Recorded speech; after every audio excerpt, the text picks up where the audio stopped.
ಆತ್ಮೀಯ ವೀಕ್ಷಕರೆಲ್ಲರಿಗೂ ನಮಸ್ಕಾರಗಳು. ನಮ್ಮ ರಾಯಚೂರು ನಮ್ಮ ಹೆಮ್ಮೆ ಸವಿ ಸುಲಭ ಜಿಲ್ಲಾ ಮಟ್ಟದ ವಿಶೇಷ ಘಟಕ ಪರೀಕ್ಷೆ 1 2024-25 ವಿಷಯ ಸಮಾಜ ವಿಜ್ಞಾನ. ಪರೀಕ್ಷೆ ಜರುಗಿದ ದಿನಾಂಕ 11 ಡಿಸೆಂಬರ್ 2024. ಅಂಕಗಳು 30. ವಿಶೇಷ ಘಟಕ ಪರೀಕ್ಷೆ 1ಕ್ಕೆ ನಿಗದಿಪಡಿಸಿದ ಪಠ್ಯಾಂಶ: ಭಾರತಕ್ಕೆ ಯುರೋಪಿಯನ್ನರ ಆಗಮನ, ಬ್ರಿಟಿಷ್ ಆಳ್ವಿಕೆಯ ವಿಸ್ತರಣೆ, ಭಾರತದಲ್ಲಿ ಬ್ರಿಟಿಷ್ ಆಳ್ವಿಕೆಯ ಪರಿಣಾಮಗಳು, ಸಾರ್ವಜನಿಕ ಆಡಳಿತ ಒಂದು ಪರಿಚಯ, ಸಾಮಾಜಿಕ ಸ್ತರ ವಿನ್ಯಾಸ, ಭಾರತ ಭೌಗೋಳಿಕ ಸ್ಥಾನ ಹಾಗೂ ಪ್ರಾಕೃತಿಕ ಲಕ್ಷಣಗಳು, ಭಾರತದ ಋತುಗಳು, ಅರ್ಥವ್ಯವಸ್ಥೆ ಮತ್ತು ಸರ್ಕಾರ. ಪ್ರಶ್ನೆ ಸಂಖ್ಯೆ 1. ಈ ಕೆಳಗಿನ ಬಹು ಆಯ್ಕೆ ಪ್ರಶ್ನೆಗಳಿಗೆ ಸರಿಯಾದ ಉತ್ತರವನ್ನು ಆರಿಸಿ ಅವುಗಳ ಕ್ರಮಾಕ್ಷರದೊಂದಿಗೆ ಬರೆಯಿರಿ. 1. ಮೂರನೇ ಕಾರ್ನಾಟಿಕ್ ಯುದ್ಧವನ್ನು ಕೊನೆಗೊಳಿಸಿದ ಒಪ್ಪಂದ: ಎ. ಪ್ಯಾರಿಸ್ ಒಪ್ಪಂದ, ಬಿ. ಪಾಂಡಿಚೇರಿ ಒಪ್ಪಂದ, ಸಿ. ಏಕ್ಸ್ಲಾ ಚಾಪೆಲ್ ಒಪ್ಪಂದ, ಡಿ. ಲಾಹೋರ್ ಒಪ್ಪಂದ. ಸರಿಯಾದ ಉತ್ತರ ಪ್ಯಾರಿಸ್ ಒಪ್ಪಂದ. ಪ್ರಶ್ನೆ 2. ಸಾರ್ವಜನಿಕ ಆಡಳಿತದ ಪಿತಾಮಹ: A. Alexander Hamilton, B. Luther Gulick, C. Woodrow Wilson, D. F M. Marx. ಸರಿಯಾದ ಉತ್ತರ ಸಿ. Woodrow Wilson. ಪ್ರಶ್ನೆ 3. ನೀತಿ ಆಯೋಗದ ದಿನವಹಿ ಆಡಳಿತವನ್ನು ನೋಡಿಕೊಳ್ಳುವವರು: ಎ. ಪ್ರಧಾನಮಂತ್ರಿ, ಬಿ. ರಾಷ್ಟ್ರಪತಿ, ಸಿ. ಮುಖ್ಯ ಕಾರ್ಯನಿರ್ವಾಹಕ ಅಧಿಕಾರಿ, ಡಿ. ಉಪಾಧ್ಯಕ್ಷರು. ಸರಿಯಾದ ಉತ್ತರ ಡಿ. ಉಪಾಧ್ಯಕ್ಷರು. ಪ್ರಶ್ನೆ ಸಂಖ್ಯೆ 2. ಈ ಕೆಳಗಿನ ಪ್ರಶ್ನೆಗಳಿಗೆ ಒಂದು ಪದ ಅಥವಾ ವಾಕ್ಯದಲ್ಲಿ ಉತ್ತರಿಸಿ. 4. ವೆಲ್ಲೆಸ್ಲಿಯು ಸಹಾಯಕ ಸೈನ್ಯ ಪದ್ಧತಿಯನ್ನು ಏಕೆ ಜಾರಿಗೆ ತಂದನು? ಏಕೆಂದರೆ ಭಾರತೀಯ ರಾಜ್ಯಗಳನ್ನು ನಿಯಂತ್ರಣಕ್ಕೆ ಒಳಪಡಿಸಿಕೊಳ್ಳಲು. ಪ್ರಶ್ನೆ 5. ಕಾಲಬೈಸಾಖಿ ಎಂದರೇನು? ಸ್ಥಳೀಯ ಉಷ್ಣಾಂಶ ಮತ್ತು ಪ್ರಚಲನ ಪ್ರವಾಹಗಳಿಂದ ಏಪ್ರಿಲ್ ಹಾಗೂ ಮೇ ತಿಂಗಳಲ್ಲಿ ಪಶ್ಚಿಮ ಬಂಗಾಳದಲ್ಲಿ ಉಂಟಾಗುವ ಮಳೆಯನ್ನು ಕಾಲಬೈಸಾಖಿ ಎನ್ನುತ್ತಾರೆ. ಪ್ರಶ್ನೆ 6. ಮಹಾತ್ಮ ಗಾಂಧೀಜಿಯವರು ಅಸ್ಪೃಶ್ಯತೆಯನ್ನು ಏನೆಂದು ಹೇಳಿದ್ದಾರೆ? ಮಹಾತ್ಮ ಗಾಂಧೀಜಿಯವರು ಅಸ್ಪೃಶ್ಯತೆಯನ್ನು ಹಿಂದೂ ಸಮಾಜಕ್ಕೆ ಹತ್ತಿದ ಕಳಂಕ ಎಂದು ಹೇಳಿದ್ದಾರೆ. ಪ್ರಶ್ನೆ 3. ಈ ಕೆಳಗಿನ ಪ್ರಶ್ನೆಗಳಿಗೆ 2 ಅಥವಾ 3 ವಾಕ್ಯಗಳಲ್ಲಿ ಉತ್ತರಿಸಿ. 7. ಸಹಾಯಕ ಸೈನ್ಯ ಪದ್ಧತಿಗೆ ಒಳಪಟ್ಟ ರಾಜ್ಯಗಳು ಅನುಸರಿಸಬೇಕಾದ ನಿಬಂಧನೆಗಳ್ಯಾವುವು? 1. ಬ್ರಿಟಿಷ್ ಸೈನ್ಯದ ತುಕಡಿಯನ್ನು ರಾಜ್ಯದಲ್ಲಿ ಇರಿಸಿಕೊಳ್ಳಬೇಕು. 2. ಸೇನೆಯ ವೇತನ ಮತ್ತು ನಿರ್ವಹಣೆಯ ವೆಚ್ಚವನ್ನು ರಾಜ್ಯವೇ ಭರಿಸಬೇಕು. 3. ಆಸ್ಥಾನದಲ್ಲಿ ಬ್ರಿಟಿಷ್ ರೆಸಿಡೆಂಟನನ್ನು ನೇಮಿಸಿಕೊಳ್ಳಬೇಕು. 4. ಯುರೋಪಿಯನ್ನರ ನೇಮಕಕ್ಕೆ ಅನುಮತಿ. 5. ಯುದ್ಧ ಅಥವಾ ಸಂಧಾನಕ್ಕೆ ಅನುಮತಿ. 6. ಕಂಪನಿಯು ಆಂತರಿಕ ಮತ್ತು ಬಾಹ್ಯ ರಕ್ಷಣೆಯನ್ನು ಒದಗಿಸುವುದು. ಯಾವುದಾದರೂ 4 ಅಂಶಗಳು. ಪ್ರಶ್ನೆ 8. ಸಾರ್ವಜನಿಕ ಆಡಳಿತದ ಪ್ರಾಮುಖ್ಯತೆಯನ್ನು ವಿವರಿಸಿ. 1. ಸರ್ಕಾರದ ಆಧಾರ ಸ್ತಂಭವಾಗಿದೆ. 2. ಸಾರ್ವಜನಿಕ ಹಿತಾಸಕ್ತಿಯನ್ನು ಕಾಪಾಡಲು ಸೇವೆ ಸಲ್ಲಿಸುತ್ತದೆ. 3. ಕಾನೂನು ಮತ್ತು ನೀತಿಗಳ ಅನುಷ್ಠಾನ. 4. ಸಾಮಾಜಿಕ ಭದ್ರತೆಯನ್ನು ದೃಢಪಡಿಸುತ್ತದೆ. 5. ಶಾಸಕಾಂಗ ಮತ್ತು ಕಾರ್ಯಾಂಗಕ್ಕೂ ಸಹಾಯ ಮಾಡುತ್ತದೆ. ಯಾವುದಾದರೂ 4 ಅಂಶಗಳು. ಅಥವಾ ಕೇಂದ್ರ ಲೋಕಸೇವಾ ಆಯೋಗದ ಕಾರ್ಯಗಳನ್ನು ತಿಳಿಸಿ. 1. ಕೇಂದ್ರ ಸರ್ಕಾರದ ಎ ಮತ್ತು ಬಿ ವೃಂದದ ಹುದ್ದೆಗಳಿಗೆ ನೇಮಕ ಮಾಡಲು ಸ್ಪರ್ಧಾತ್ಮಕ ಪರೀಕ್ಷೆಗಳನ್ನು ನಡೆಸುವುದು. ನೇರ ನೇಮಕಾತಿಗೆ ವ್ಯಕ್ತಿತ್ವ ಪರೀಕ್ಷೆಯನ್ನು ನಡೆಸುವುದು. ವಿವಿಧ ಹುದ್ದೆಗಳಿಗೆ ಬಡ್ತಿ ಮತ್ತು ವರ್ಗಾವಣೆಗೆ ಅನುಸರಿಸಬೇಕಾದ ಸೇವೆಗಳ ಬಗ್ಗೆ ಸರ್ಕಾರಕ್ಕೆ ಸಲಹೆ ನೀಡುವುದು. ಕೇಂದ್ರ ಮತ್ತು ರಾಜ್ಯ ಸರ್ಕಾರದ ವಿವಿಧ ಹುದ್ದೆಗಳಲ್ಲಿರುವ ಅಧಿಕಾರಿಗಳ ದುರ್ವರ್ತನೆಯ ಮೇರೆಗೆ ಶಿಸ್ತು ಕ್ರಮ ತೆಗೆದುಕೊಳ್ಳುವ ಬಗ್ಗೆ ಸರ್ಕಾರಕ್ಕೆ ಸಲಹೆ ನೀಡುವುದು. ರಾಷ್ಟ್ರಾಧ್ಯಕ್ಷರ ಸೂಚನೆಯ ಮೇರೆಗೆ ಯಾವುದೇ ವಿಷಯಗಳಿಗೆ ಸರ್ಕಾರಕ್ಕೆ ಸಲಹೆ ನೀಡುವುದು. ಯಾವುದಾದರೂ 4 ಅಂಶಗಳು. ಪ್ರಶ್ನೆ 9. ಪೂರ್ವ ಮತ್ತು ಪಶ್ಚಿಮ ಘಟ್ಟಗಳ ನಡುವಿನ ವ್ಯತ್ಯಾಸ ತಿಳಿಸಿ. ಪೂರ್ವ ಘಟ್ಟಗಳು. ದಖನ್ ಪ್ರಸ್ಥಭೂಮಿಯ ಪೂರ್ವಕ್ಕೆ ಪೂರ್ವಘಟ್ಟಗಳಿವೆ. ಪೂರ್ವಘಟ್ಟಗಳು ಹೆಚ್ಚು ಎತ್ತರವಾಗಿಲ್ಲ. ಪೂರ್ವಘಟ್ಟಗಳು ನಿರಂತರವಾಗಿಯೂ ಇಲ್ಲ. ನದಿ ಕಣಿವೆಗಳಿಂದ ಅಲ್ಲಲ್ಲಿ ಪ್ರತ್ಯೇಕಿಸಲ್ಪಟ್ಟಿವೆ. ಪಶ್ಚಿಮ ಘಟ್ಟಗಳು. ದಖನ್ ಪ್ರಸ್ಥಭೂಮಿಯ ಪಶ್ಚಿಮಕ್ಕೆ ಪಶ್ಚಿಮ ಘಟ್ಟಗಳಿವೆ.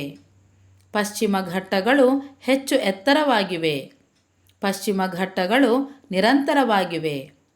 ಪಶ್ಚಿಮ ಘಟ್ಟಗಳು ನದಿ ಕಣಿವೆಗಳಿಂದ ಪ್ರತ್ಯೇಕಿಸಲ್ಪಟ್ಟಿಲ್ಲ. ಪ್ರಶ್ನೆ 10.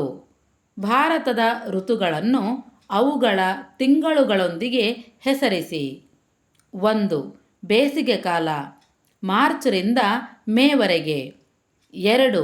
ನೈಋತ್ಯ ಮಾನ್ಸೂನ್ ಕಾಲ ಜೂನ್ದಿಂದ ಸೆಪ್ಟೆಂಬರ್ವರೆಗೆ. 3. ಮಾನ್ಸೂನ್ ಮಾರುತಗಳ ನಿರ್ಗಮನ ಕಾಲ ಅಕ್ಟೋಬರ್ದಿಂದ ನವೆಂಬರ್ವರೆಗೆ. 4. ಚಳಿಗಾಲ ಡಿಸೆಂಬರ್ದಿಂದ ಫೆಬ್ರವರಿವರೆಗೆ. ಪ್ರಶ್ನೆ ಸಂಖ್ಯೆ 4.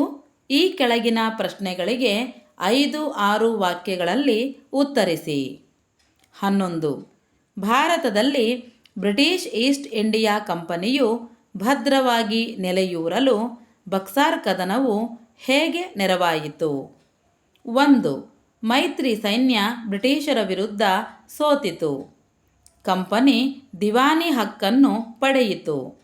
ಬಂಗಾಳದ ಮೇಲಿನ ಎಲ್ಲ ಹಕ್ಕುಗಳನ್ನು ಪಡೆಯಿತು. ಯುದ್ಧ ನಷ್ಟ ಪರಿಹಾರವಾಗಿ 50 ಲಕ್ಷ ರೂಪಾಯಿಗಳನ್ನು ಪಡೆಯಿತು. ಮೀರ್ ಜಾಫರ್ ಮಗನಿಗೆ ವಿಶ್ರಾಂತಿ ವೇತನ ನೀಡಿದರು. ಬಂಗಾಳದ ಪೂರ್ಣ ಆಡಳಿತವನ್ನು ಪಡೆಯಿತು. ಅಥವಾ ಮಾರ್ತಾಂಡವರ್ಮನು ಭಾರತದಲ್ಲಿ ಡಚ್ಚರ ಅಧಿಕಾರದ ಅವನತಿಗೆ ಹೇಗೆ ಕಾರಣನಾದನು? ಮಾರ್ತಾಂಡವರ್ಮನು ಸುತ್ತಮುತ್ತಲಿನ ಸಂಸ್ಥಾನಗಳು ಮತ್ತು ಪರಕೀಯ ಡಚ್ಚರಿಂದ ತನ್ನ ಸಂಸ್ಥಾನವನ್ನು ರಕ್ಷಿಸಿದ.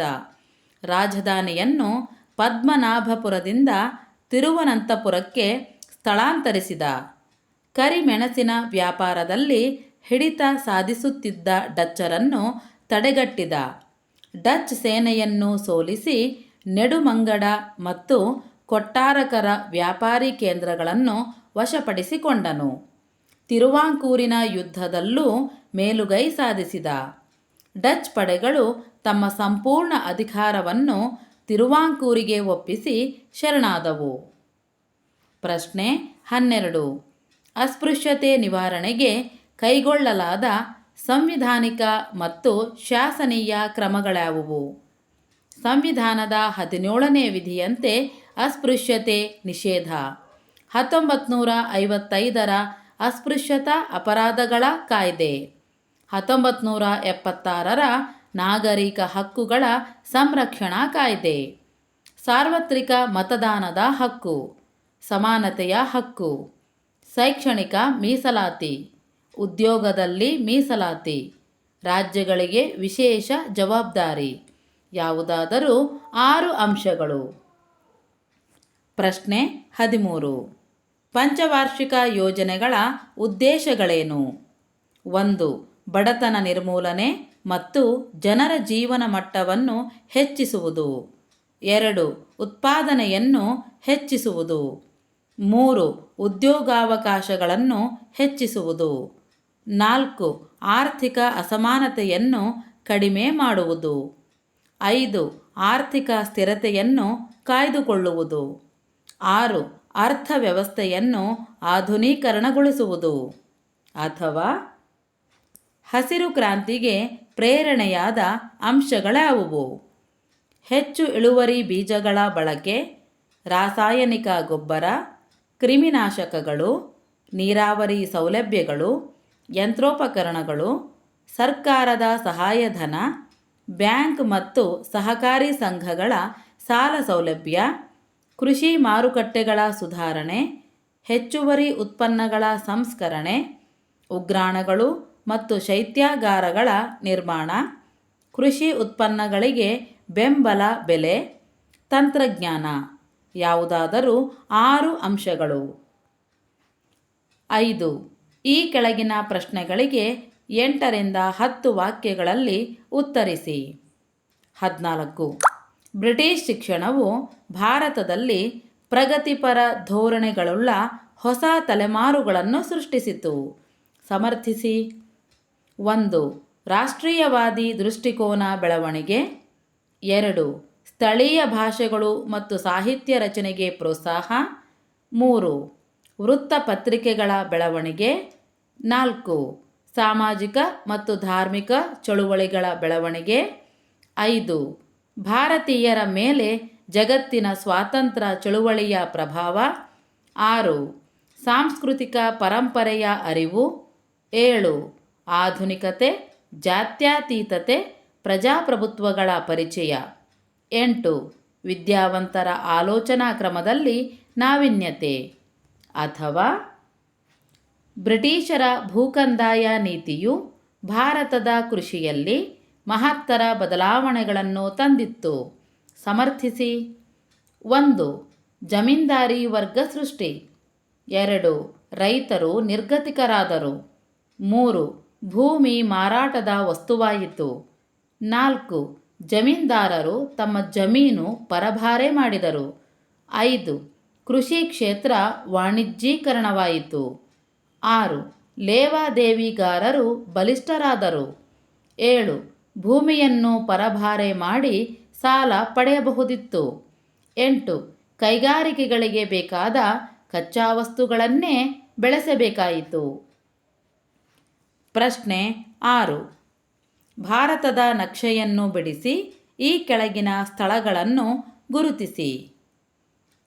82° ಪೂರ್ವ ರೇಖಾಂಶ ಮತ್ತು ರುಯಿಲಿ. ತಮ್ಮೆಲ್ಲರಿಗೂ ಧನ್ಯವಾದಗಳು. ಶುಭವಾಗಲಿ.